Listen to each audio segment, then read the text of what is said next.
Welcome to 108 news Telugu రాష్ట్రాలతో పాటు దేశంలోని వివిధ ప్రాంతాల్లో భారీ వర్షాలు కురుస్తూ ఉన్నాయి.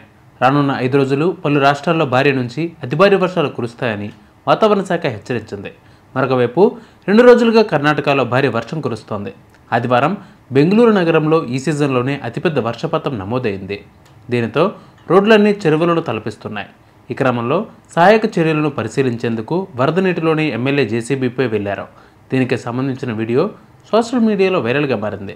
కర్ణాటకలో భారీ వర్షాలు కురుస్తూ ఉన్నాయి. దీనితో నగరంలోని అనేక ప్రాంతాలు జలమయమయ్యాయి. ఎడతెరిపి లేకుండా వర్షం కురవడంతో వరదలు వచ్చాయి.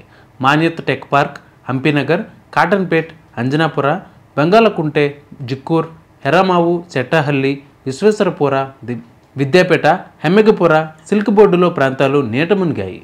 బెంగళూరు రూరల్, కోలార్, చిక్కబల్లాపూర్, రామ్నగర్, మైసూర్, హాసన్, తమకూరు అలాగే ఇతర జిల్లాల్లో కూడా భారీ వర్షం కురిసింది. యలహంక, కేఆర్సురం, ఇతర ప్రాంతాల్లో నీరు ఇళ్లలోకి చేరడంతో నివాసితులు తీవ్ర ఇబ్బందులు ఎదుర్కొంటున్నారు. భారీ వర్షాల నేపథ్యంలో స్థానిక ఎమ్మెల్యే బసవారావు సహాయక చర్యలను పరిశీలించారు. వరద ప్రభావిత ప్రాంతాల్లోకి జేసీబీపై వెళ్లారు. స్థానికులను పరామర్శించి వరద సహాయక చర్యల్లో పాల్గొన్నారు. బెంగళూరు సహా 22 జిల్లాలకు వాతావరణ శాఖ ఎల్లో అలర్ట్ ప్రకటించింది. మే 22 వరకు ఉడిపి, బెళగావి, ధారావిడ, గడగ్, హవేరీ ప్రాంతాల్లో 30 నుంచి 40 కిలోమీటర్ల వేగంతో ఎదురుగాలులతో కూడిన తేలికపాటి నుంచి మోస్తారు వర్షాలు కురిసే అవకాశం ఉంది. దాదాపు వారం రోజుల పాటు వర్షం కురిసే అవకాశం ఉందని తెలిపారు. ఈ మేరకు ప్రజలు అత్యవసరమైతే తప్ప బయటకు ప్రయాణించవద్దని సూచించారు అధికారులు.